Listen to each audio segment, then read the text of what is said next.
تو اللہ تبارک و تعالی نے سورۃ الانعام میں 3 وصیتیں فرمائی ہیں. وہ وصیتیں ہے کیا؟ اس میں سب سے پہلی چیز ہے کہ اللہ تبارک و تعالی نے انسان کو شرک سے منع فرمایا ہے. اول وصیت فرمائی ہے کہ آپ اللہ کے ساتھ کبھی بھی کسی کو شریک مت بناؤ. اب اللہ تبارک و تعالی سے شرک 3 قسم پر کی جاتی ہے.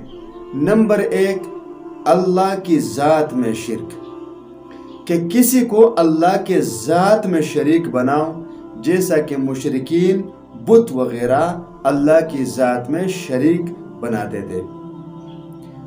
دوسری طرح کی شرک وہ اللہ کے صفات میں شرک، کہ اللہ علیم ہے، ہر چیز سے باخبر ہے، اور اللہ کی یہ صفت آپ کسی انسان کے لیے بولو کہ یہ بھی ایسا ہی ہے. یہ صفات میں شرک ہے. اور صفات کے تقاضوں میں شرک، جیسا کہ پیدا کرنا، موت دینا، زندگی دینا، بیماری اور صحت وغیرہ، یہ ایسی چیزیں ہیں جو اللہ کے علاوہ کوئی نہیں کر سکتا. اللہ کے علاوہ کوئی نہیں کر سکتا. تو شرک کے بارے میں اللہ تبارک و تعالی کیا فرماتے ہیں؟ ان اللہ لا یغفر ان یشرک بہ ویغفر ما دون ذلک لمن یشاء، کہ اللہ تبارک و تعالی شرک کو بالکل بھی معاف نہیں کرتا. اس کے علاوہ چاہے کتنے ہی بڑی گناہ ہوں، اگر اللہ چاہے تو معاف کر دیتا ہے، لیکن شرک کو معاف نہیں کرتا. تو سب سے پہلی وصیت کہ شرک نہیں کرنا. دوسری بات کہ اللہ تبارک و تعالی نے کئی مرتبہ رسول کریم صلی اللہ علیہ وسلم کا نام اپنے نام کے ساتھ ہی ذکر فرمایا ہے. من یطع اللہ ورسولہ، من یطع الرسول، اس میں ومن یتبع الرسول ومن یشاقق الرسول وغیرہ. یہ تو اللہ تبارک و تعالی نے قرآن پاک میں بہت دفعہ فرمایا. لیکن کہیں کہیں اللہ تبارک و تعالی نے والدین کے بارے میں بھی اپنے حق کے بعد فرمایا ہے. وَقَضَىٰ رَبُّكَ أَلَّا تَعْبُدُوا إِلَّا إِيَّاهُ وَبِالْوَالِدَيْنِ إِحْسَانًا وغیرہ. ایسا کئی آیتیں ہیں. تو یاد رہے میرے بھائی، اس کا مطلب یہ ہے کہ اللہ تبارک و تعالی کے ساتھ کسی کو شریک کرنے کے بعد جو سب سے پہلے نمبر پر بڑی گناہ ہے وہ والدین کی نافرمانی.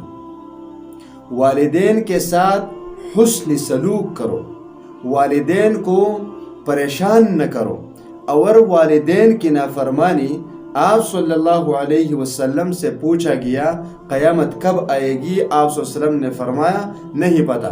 پھر پوچھا گیا، پھر آپ صلی اللہ علیہ وسلم نے فرمایا مجھے نہیں پتا. پھر تیسری مرتبہ جب فرمایا تو آپ صلی اللہ علیہ وسلم سے پھر عرض کیا یا اللہ کے رسول کوئی نشانی تو بتا دے. تو آپ صلی اللہ علیہ وسلم نے فرمایا کہ جب اولاد کے ذریعے، اولاد کی وجہ سے ماؤں کو یعنی والدین کو ذلیل کیا جائے گا تو سمجھو قیامت آ گئی. تو مطلب ہے کہ شرک کے بعد بہت سارے گناہ ہیں جو بڑے بڑے گناہ ہیں اپنی اپنی جگہ. لیکن یاد رہے میرے پیارے بھائی کہ جب تک والدین معاف نہیں کرتا تو اللہ تبارک و تعالی کی طرف سے بھی کوئی معافی نہیں. اب یہ اللہ تبارک رسول اللہ صلی اللہ علیہ وسلم نے فرمایا ماں کے بارے میں کہ الجنت تحت اقدام الامہات، ماؤں کے پیروں تلے جنت ہے. اب مطلب یہ ہے کہ اگر کوئی جنت جانا چاہتا ہے تو ماں کی خدمت کرے. اگر کوئی جنت نہیں جانا چاہتا تو ماں کو ستائے، اس کو پریشان کرے. اور باپ کے بارے میں فرمایا کہ یہ جنت کے دروازوں میں سے ایک دروازہ ہے.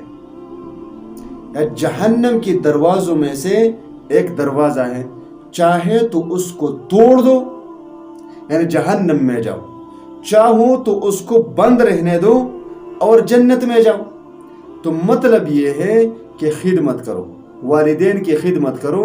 اگر والدین کی خدمت نہیں کریں گے تو جنت نہیں، ہمارے کسی بھی عمل کی کوئی وقت نہیں، قبول نہیں ہوگی جب تک ہم اپنے والدین کے فرمان بردار نہیں ہیں۔